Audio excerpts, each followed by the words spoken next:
Plano de Voo, o podcast do Sebrae RS na Mercopar. Olá, olá! Sejam todos muito bem-vindos e bem-vindas a mais um episódio do Plano de Voo, o podcast do Sebrae RS. E o nosso voo pousou aqui em Caxias do Sul, na Serra Gaúcha, pois estamos gravando pelo terceiro ano aqui na Mercopar. Esta que é a maior feira de inovação industrial da América Latina e é um prazer estar aqui conversando sobre temas tão importantes para o nosso mercado e para a nossa economia. Eu sou a jornalista e empreendedora Alexandra Zanella e piloto esse voo. Como eu disse, esse é o terceiro ano que nós estamos com o estúdio aqui na Mercopar, conversando com especialistas em várias áreas. E eu já vou apresentar aqui meus convidados de hoje. Lembrando que esse conteúdo que você está assistindo agora, ele está acontecendo nesse momento, nesses 4 dias aqui na Mercopar. Tem muita palestra, networking, conexões e, é claro, negócios. Para vocês terem uma ideia, na edição de 2023 do ano passado, foram mais de 560 milhões de reais em negócios fechados. E o tema de hoje, nós vamos falar sobre inovação e a importância da governança para a inovação, o G lá do nosso ESG. A governança, gente, ela vai muito além do que apenas essa letra aí da sigla ESG. Com uma estratégia adequada, ela pode sim garantir a continuidade de um negócio, trazer inovação e acesso a novos mercados. À medida que as organizações enfrentam cada vez mais desafios, que vão desde situações pontuais até mesmo problemas globais, a solução pode estar na união de esforços de diferentes partes da nossa sociedade. E esse episódio é justamente para falar sobre governança articulada e como ela pode trazer oportunidades para o nosso futuro.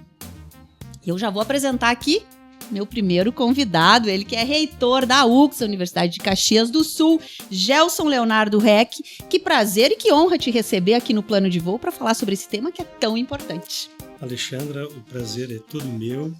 Prazer te conhecer também, Ariel, hoje.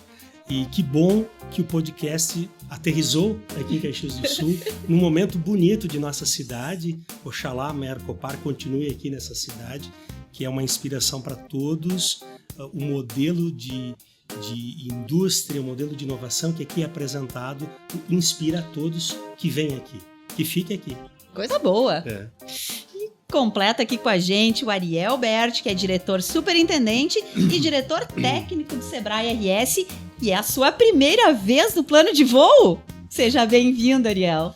Alexandre, muito obrigado. É bom debutar aqui no Plano de Voo. Adoro! Primeira vez, muito bom. Gelson, um prazer dividir essa bancada contigo. Vai ser uma experiência enriquecedora para mim. Eu tenho certeza que eu vou aprender bastante com esse nosso debate aqui, essa nossa conversa.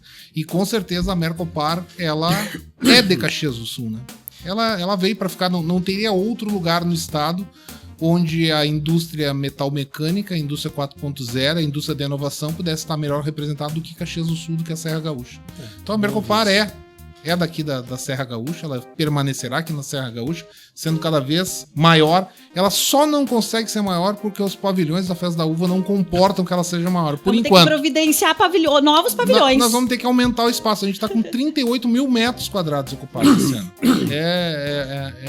A totalidade dos pavilhões. Então, só aumentando o tamanho dos pavilhões para aumentar a Mercopar. Espero que isso aconteça. Que problema bom esse, não é? Para tratar? Muito bom. Mas a indústria da construção civil é forte também. A gente pode começar a fazer nossas articulações. Então já começamos aqui.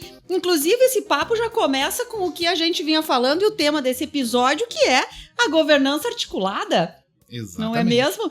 E eu queria abrir para ouvi-lo sobre a importância da governança articulada, quanto ela faz de diferença, né, em um ambiente de inovação e como ela pode incentiva os ecossistemas a serem mais colaborativos e mais eficazes. Se começassem a nos contar um pouquinho sobre a governança, às vezes é uma palavra que assusta um pouco os empreendedores e empreendedoras, mas não precisa ter medo, né, da governança. Eu posso começar? Claro, por favor. A gente conversava um pouquinho antes de começar o podcast aqui, nos bastidores, sempre existem os bastidores, né, do podcast. Sempre. E a gente falava um pouquinho sobre a questão da avaliação do ecossistema. E que Caxias do Sul havia passado há pouco tempo, né, o ano passado, né, tu comentaste, Faz né? 3 anos. 3 anos. 3 anos. Uma avaliação e o ecossistema estaria em Formação. Tá. Então, isso é uma metodologia que o Sebrae já utiliza nacionalmente, uma metodologia da CERT, que desenvolveu essa metodologia de avaliação de ecossistemas, que define se o ecossistema é um ecossistema que está em estágio inicial, que está em formação, que é um estágio mais maduro, estágio avançado. E a gente tem diferentes ecossistemas aqui no estado. Mas ele é avaliado segundo algumas dimensões, e uma das dimensões é a dimensão da governança. Para um ecossistema funcionar, ele tem que ter uma governança solidificada. O que quer dizer uma governança solidificada? Tem que ter atores fortes e presentes, né? Não pode ser aquele ator que hoje trabalha no ecossistema e amanhã ele se ausenta e não participa mais do ecossistema. A constância. E também não pode ser um ator único, né? A gente não pode delegar, por exemplo, para a instituição pública que a prefeitura, o órgão público, uma secretaria de desenvolvimento, ela tome totalmente a iniciativa da inovação, porque ela é apenas uma das hélices da quarta hélice ou tríplice hélice, alguns falam 4. Já se fala em 5. Mas enfim, ela é uma, né? É verdade. Ela é apenas uma. É verdade. Então a gente não pode delegar para uma instituição, para uma empresa, a responsabilidade total. A gente também não pode ter entradas e saídas de atores, porque senão a gente deixa esse ecossistema muito frágil. Então, a constância da governança e desses atores atuando é que levam isso à maturidade. A gente pode usar uma metáfora do time de futebol, né? No time de futebol, tu pode ter vários atletas jogando de excelente nível, mas tem o tal do entrosamento, né? Que todo técnico de futebol fala, não, meu time precisa de entrosamento, ele precisa jogar mais tempo junto. E é isso, um ecossistema precisa jogar tempo junto. Esses atores precisam entender quais são as suas necessidades, quais são os seus desejos, quais são os seus interesses. Tem que entender como é que eles fazem as relações entre eles, como é que é o perde e ganha, como é que é o ganha-ganha, como é que cada um atua melhor em cada uma das vertentes, né, das áreas do ecossistema. Ou seja, tem que ter entrosamento. Entrosamento vem com o tempo. E aí esses níveis de maturidade, eles refletem esse tempo, né? O tempo que o ecossistema demorou para consolidar uma liderança e uma governança que seja mais estável e que dê tranquilidade para ter planos mais sólidos, uma visão de futuro de longo prazo. E quem seriam esses atores? Olha, vamos tentar aqui fazer o nosso bate-bola, já que tu falasse na metáfora do futebol, né? Vou fazer um bate-bola aqui. Olha, a academia que eu represento é um desses atores. Importantíssimo. Eu estava há pouco aqui conversando com o pessoal da FINEP e que eles trouxeram para a cena da inovação não só o recurso financeiro, não só as empresas que querem inovar, mas trouxeram as universidades como condição, inclusive, de dar financiamento. Porque esse ecossistema que se faz ali com a empresa, com o setor público, com as universidades, agora se fala a sociedade civil, se fala da sustentabilidade como um ente, inclusive, né? Seria o quinto elemento aqui. As universidades, elas trazem o conhecimento necessário. Não se faz mais empreendedorismo do jeito que se fazia no ensaio e erro. Perde-se muito. Eu sempre digo que é razoavelmente fácil tu abrires uma padaria. É razoavelmente, tu olha para o vizinho, monta a tua. E tu divide os compradores de pão que estão na mesma rua. Mas qual é o futuro desse teu negócio? Fazer inovação de profundidade, com ciência, obviamente, consciência, tu precisa de parceiros fortes. Tu precisa das universidades, tu precisa investir em formação, tu precisa de um Sebrae para formação. Né? Tu precisas de um belo projeto, que é uma narrativa do que tu queres mesmo empreender, e tu precisa de um planejamento estratégico. Mas... Gelson, eu vou dizer uma coisa, precisa de um planejamento estratégico, mas precisa de uma visão compartilhada. Perfeito, ia chegar nesse ponto. Tu precisa se conectar. Isso. Não há... As pessoas têm que entender, quem está atuando nesse ecossistema, seja o ente público, privado, seja a sociedade civil organizada, seja a instituição científica de educação ou de fomento, tem que entender que a visão é compartilhada, onde queremos chegar. Exato. Né? Porque isso é o que aglutina esses atores, isso que faz com que eles continuem juntos, constantes. Né? Perfeito. Tu sabes que quando a gente faz essa medição do grau de maturidade da inovação na nossa região, a gente até fica feliz que estejamos no momento de formação, já passamos por pelo menos 2 etapas iniciais, mas poderíamos estar mais além. Talvez nos falte ainda essa ideia de conexão, de nos entendermos com grandes propósitos. E aí vem um elemento que é antropológico, né? Eu, como filósofo, tenho que falar um pouquinho disso, né? Adoro, né? O elemento antropológico. Nós somos um pouquinho individualistas já por natureza, a gente já nasce querendo os brinquedos pra gente. E isso permanece, se a gente não for alertado, e aí entra o elemento da consciência que eu falei, ciência e consciência, senão nós vamos para o individualismo e talvez nós percamos o time que outras cidades, outros países já venceram, porque só ganhamos do coletivo.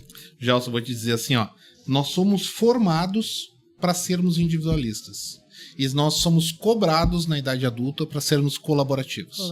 Porque a escola ela nos prepara para a prova, e a prova ela é individual. Na maioria das escolas, tá? Perfeito. Na formação básica, o trabalho ele é individual, a nota é individual, a avaliação do aluno é individualizada. Mas aí a gente chega na idade adulta, vai aprendendo numa empresa, e o que nos é cobrado? Colaboração. Gente, eu nunca fui cobrado para ser colaborativo. Eu nunca fui avaliado pelo meu nível de colaboração. Eu me recordo... Vamos continuar falando de futebol? Eu me recordo que eu levava meu filho... Eu sou do Grêmio. Eu ia te perguntar, vamos vai ter uma rodada para dizer quem torce para quem? Não vamos entrar nesse tá, vamos deixar entrar assim aí. também. Mas olha só, eu me lembro quando eu levava meu filho, quando era pequeno, para a escolinha de futebol do colégio. E o mais engraçado não era a gurizada jogando e correndo. Eram os pais torcendo pro seu filho fazer gol. E eu me recordo de uma cena de uma mãe gritando pro filho dela: não dá a bola, faz o gol. Então vejam só, qual é o direcionamento que a criança tem para que seja colaborativo? Nenhum. E a gente se coloca agora numa situação que não é só empresarial, é de sociedade, em que a gente aprendeu a duras penas que a colaboração ela é muito mais virtuosa do que o individualismo. Muito mais. Muito mais. Olha, Paulo Freire, né, como um grande educador, eu puxo ele aqui com todas as críticas que podem existir. Paulo Freire diz que a gente não se salva sozinho, a gente se salva em comunhão. Essa é a frase, uma metáfora de comunhão. Sim, até porque nós, para sobrevivermos quando nós éramos mais primitivos, se nós não nos uníssemos, não tivéssemos nos unido, nós seríamos comidos, né?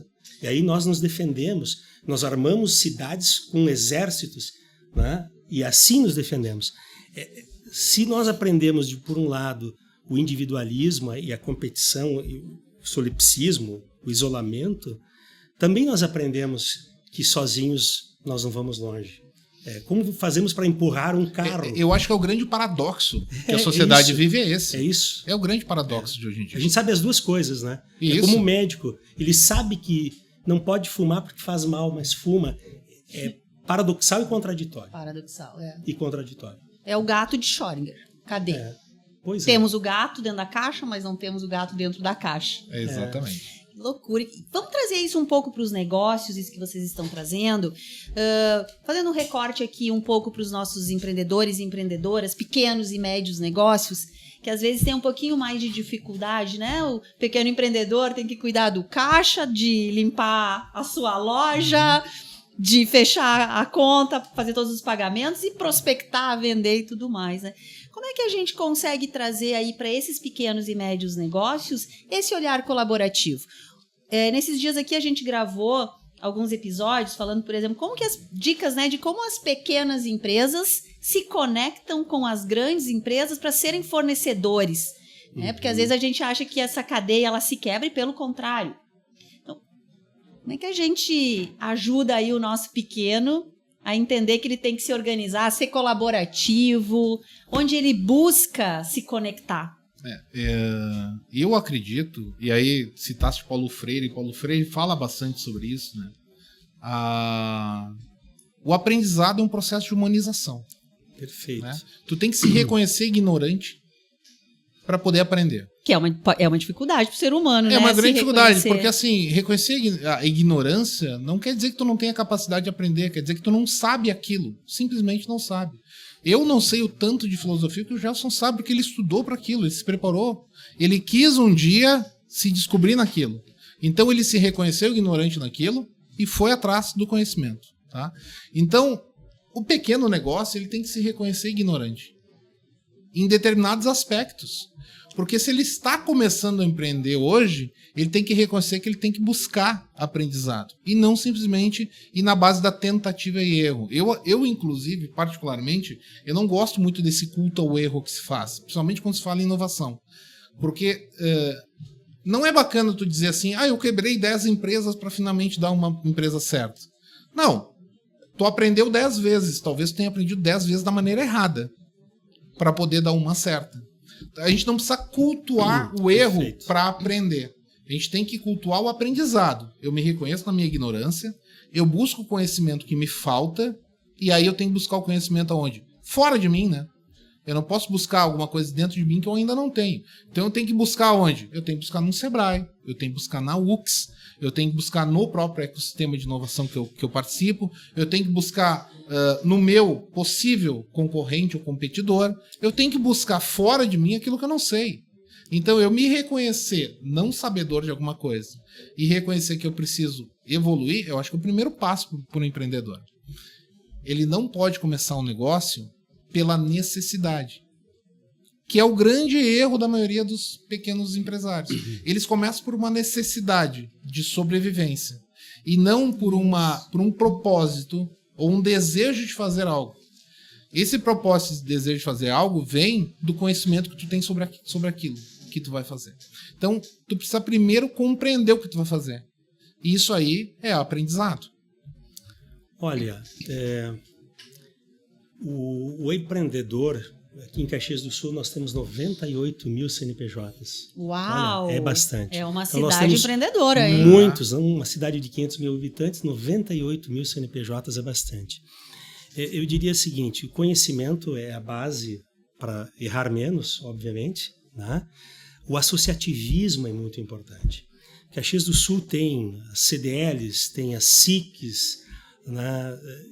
Tem a Microempa, por exemplo, tem o Sebrae, esses elementos de associativismo que geram a necessidade de aprender mais. Porque quando tu te reúnes com os teus pares numa entidade, aquela entidade ela vai te provocando, porque normalmente tem líderes inteligentes, capazes, que gostam de liderar e gerar valor naquela associação. Então eu diria assim, a tua pergunta era como é que nós fazemos o pequeno se integrar. Isso, eu diria, o conhecimento é a base.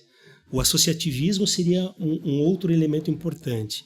E esse conhecimento está onde? Sim, está na universidade, sim, está no Sebrae. O Sebrae cumpre um papel muito importante. E quero te dizer uma coisa, Ariel, muito importante. A minha esposa tinha uma padaria. Tá aqui o case, aqui o case. Então. Olha aí, achamos o case. E ela, há 15 anos atrás, procurou o Sebrae.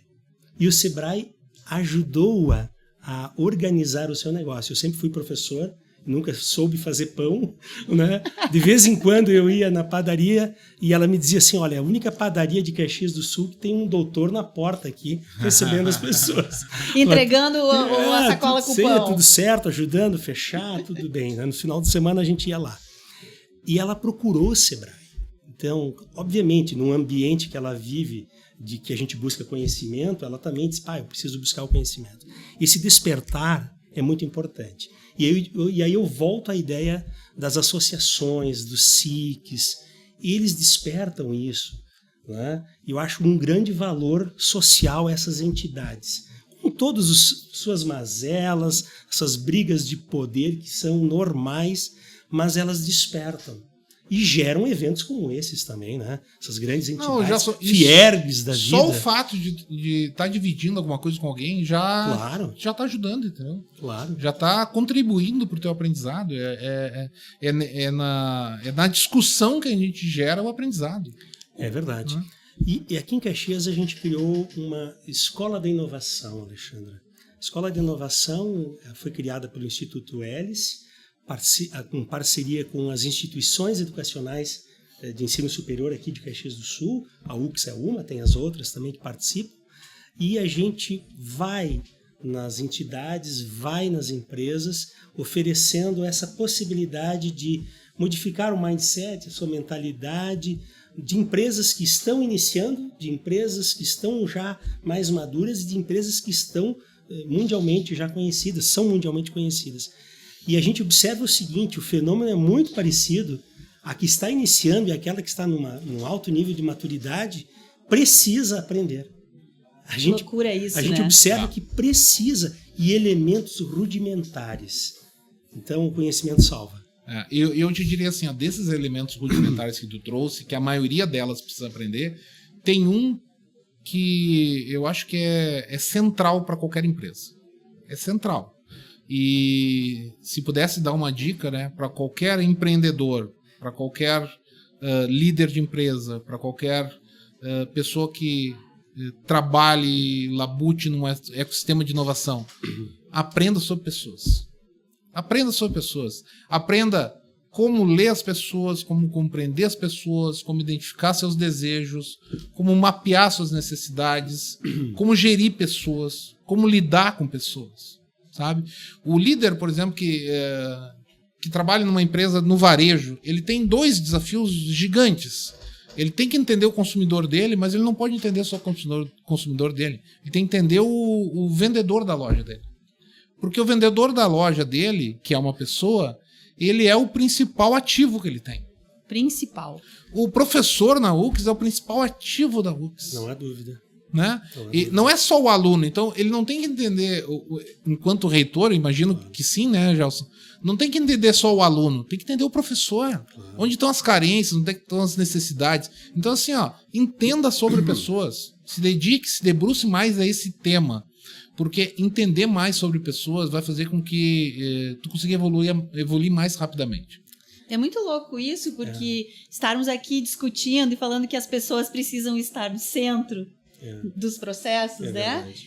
Mas parece um pouco óbvio até mesmo isso, né? É que a gente fala tanto em tecnologia. Exatamente. Que em determinado momento parece que a gente esqueceu que a tecnologia é feita para as pessoas. Para resolver os nossos problemas. Exatamente. Não é o contrário. Nós não produzimos tecnologia para o fim nela mesma, na tecnologia. Tecnologia é meio. Tecnologia é um meio para resolver problemas humanos.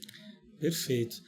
Olha só, eu queria voltar ao tópico do planejamento estratégico como dica para as pequenas empresas e as grandes. Eu conheço em grandes empresas que fizeram o seu grande planejamento estratégico depois de 30 anos que estavam atuando. E elas cresceram depois desse planejamento estratégico. Eu diria assim, o microempreendedor individual que seja, ele tem que desenhar qual é a sua missão, ele tem que saber qual é a visão, ele tem que saber quais são os seus valores, seus propósitos. Ele tem que fazer esse momento de parada e de escrita, sabe? Ele tem que colocar uma folhinha, um A4 no seu quarto com algumas coisas basilares. O foco no dinheiro, ele começa mal. Então ele tem que desenhar, né?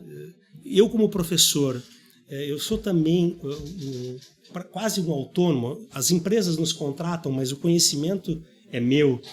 E eu tenho que fazer um planejamento. Onde quero chegar com a minha pesquisa? Quem eu quero ser como professor? Que reconhecimento eu preciso e quero ter? Que eventos eu preciso participar? Estou falando de uma forma muito singela aqui. Imaginem alguém que abriu um negócio, que colocou 3, 4 funcionários que dependem dessa inteligência e dessa estratégia que tem que estar muito clara. Então, a minha dica singela é: planejamento estratégico como uma ferramenta antiquíssima é necessária. E aí tu vai descobrir, ao fazer o planejamento, imaginemos a matriz SWOT, né? O 5W2H, tu vai perceber que tu precisa do Sebrae, que tu precisa das universidades, que tu precisa te conectar, que tu precisa te associar. Essa é singelo, mas veja só, né? É muito interessante a gente Alexandre, a gente não tá te dando espaço para falar. Não tem problema, eu tô aqui para ouvi-los. Mas olha só, a tua pós-graduação aqui. A gente tá dando um ping-pong bacana aqui, né? Tá sendo a mediação mais fácil, porque foi uma pergunta e muitas respostas, né? Mas é interessante porque, olha só, a gente tá dando passos atrás, né? Claro, a gente tá falando vamos empreender, tá, ok, vamos abrir uma padaria. Ninguém aqui tá falando do pão. Que é o produto. Ninguém tá falando do pão, ninguém tá falando do ponto de venda, ninguém tá falando do mix de marketing. Perfeito. Olha só o que a gente tá falando de coisas basilares. A gente tá falando de entender pessoas, a gente tá falando sobre planejamento estratégico, sobre visão de futuro. A gente tá falando de coisas que estão um passo antes da porta do negócio abrir. E talvez esse seja a grande carência do empreendedor hoje. Ele dá um passo atrás antes de se lançar no negócio. Ele tem que entender o que ele quer fazer. Ele tem que entender para onde é que ele quer ir. Ele tem que entender com quem que ele vai lidar, quem são as pessoas. Como precificar. Nossa, eu acho que precificar, gente, é uma das coisas mais delicadas que tem, quem é o cliente dele? Onde é que está esse... O que o cliente deseja? Será que ele quer o pãozinho quentinho de manhã cedo ou ele quer um pãozinho quentinho no meio da tarde para tomar o café da tarde? Sabe? Eu conheço padarias que fecham no horário que tu mais precisa de pão. Conhecemos. No domingo. Pô, domingo tudo que tu quer é um pãozinho pra comer em casa e a padaria tá fechada. Nós estamos assessorando aqui muitas padarias. Se times de futebol e padarias.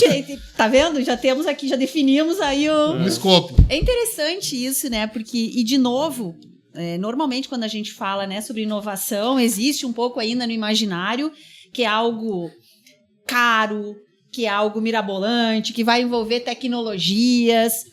E isso é um mito, né? Dá para inovar sem muito dinheiro. Dá para inovar com coisas simples. O pequeno pode inovar. Perfeito, perfeito. Vamos chover no molhado aqui, um básico da inovação. A inovação incremental, aquela que tu aperfeiçoa um processo, faz uma melhoria.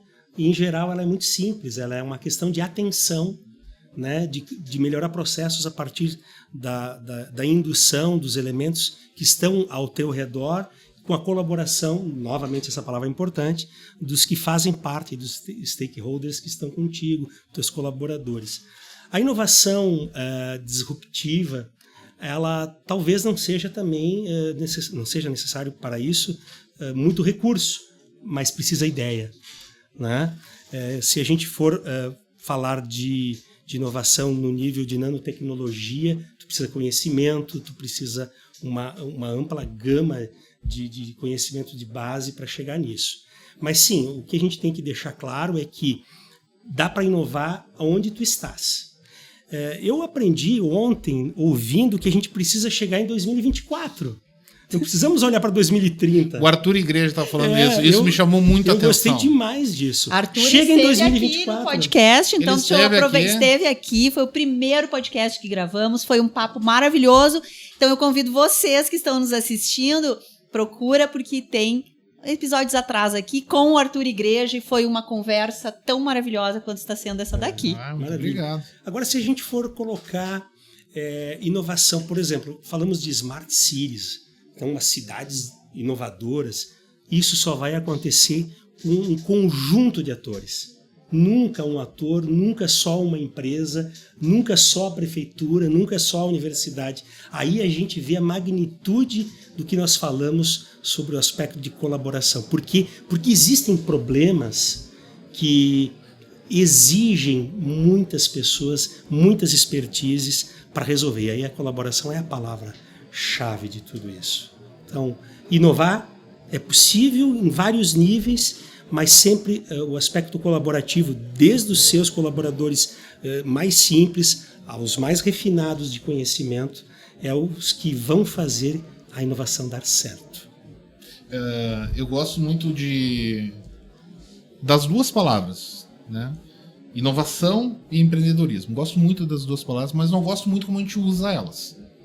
Explica pra gente aí esse teu incômodo. Porque assim, eu acho que quando a gente fala em empreendedorismo, e somente quando a gente fala em educação empreendedora, empreendedorismo de uma maneira geral, as pessoas taxam o empreendedorismo como sendo alguma coisa muito capitalista. Para ser empreendedor, tu vai abrir um negócio. Não. Gente, empreendedorismo é a capacidade que a pessoa, o ser humano, tem de se mobilizar para fazer alguma coisa. Bem posto. Né? Muito. Bem posto. A gente foi empreendedor lá atrás na humanidade, quando a gente deixou de ser extrativista e começou a plantar e virou agricultor, deixou de ser nômade e instalou as primeiras cidades. Isso é empreendedorismo. O ser humano deixou de fazer alguma coisa e foi fazer outra coisa. Ele empreendeu fazendo algo. Então, todo dia de manhã, quando eu me levanto, eu estou indo empreender. Esse é o conceito básico de empreendedorismo. Então eu não gosto muito quando a gente cola essa ideia do empreendedorismo com o capitalismo. Empreendedor é aquele cara que abriu um negócio. É um CNPJ. É um CNPJ. Aquele cara, na realidade, ele está só replicando o modelo mental dele, que é de fazer alguma coisa acontecer e tornar ela concreta. Mas todos nós temos que nos reconhecer como seres empreendedores. Seja sendo um empregado de uma empresa, que eu posso ser um empreendedor. O empreendedorismo está muito presente. Ou seja, abrindo um negócio, ou seja, empreendendo na minha vida privada. Enfim. E a inovação, a gente cola muito essa ideia da inovação com a ideia de invenção. Eu tenho que criar uma coisa nova. Não, na realidade, tu tem que fazer algo diferente. Eu gosto muito desse conceito, que é do Scott Anthony, uma coisa diferente que exerce impacto, certo? A inovação ela é feita para resolver problemas humanos, ela não é feita para ser invencionice, né? Eu me recordo que há muito tempo atrás tinha um programa de televisão que era sobre invenções, e os caras ficavam apresentando as invenções lá e tinha coisas mirabolantes que tu olhava para aquilo e dizia, nossa, isso aí nunca vai dar certo, ninguém nunca vai querer isso aí, porque é uma invenção que não serve para nada. Como, por exemplo, um guarda-chuva que tu acoplava na cabeça. Quem vai ser com um negócio desse na rua? Olha o mico que tu vai pagar. Ninguém vai usar isso. Então, a inovação ela serve para alguma coisa, para uma necessidade humana, ela tem que gerar algum impacto na sociedade, nos seres humanos de alguma maneira. Ela não é uma invencionista, não tem que tirar um coelho da cartola. Né? Não precisa ser algo extraordinário. Não precisa ser algo extraordinário, precisa ser alguma coisa que resolva um problema humano de uma forma diferente do que normalmente é resolvido. Né? Então, assim, se a gente conseguir compreender um pouco isso, a gente se coloca numa posição, olha, eu posso ser ator disso aqui. Eu posso fazer, eu posso ser um empreendedor inovador. Posso, porque eu posso empreender na minha padaria, no posto de gasolina, no meu podcast. Por quê? Aqui tu está empreendendo. E a forma como tu faz esse podcast pode ser incrivelmente inovadora. E isso vai te levar ao sucesso desse empreendimento que tu está fazendo. Então, quando a gente desmistifica um pouquinho isso, fica muito mais fácil de alcançar. Muito mais, muito mais. Não, perfeito. Assina embaixo, tá tudo certo. Eu queria voltar agora para dentro da universidade, sobre o aspecto dos pesquisadores.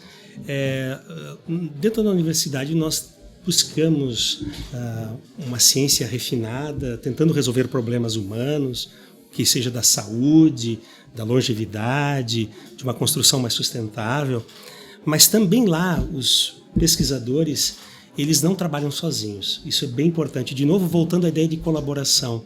Não existe um pesquisador no laboratório sozinho, lá fechado.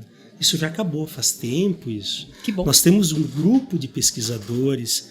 E a segunda coisa que a gente colocou dentro das universidades, isso não é um fenômeno da nossa universidade, é das universidades, é que eles podem ser empreendedores com a sua ciência.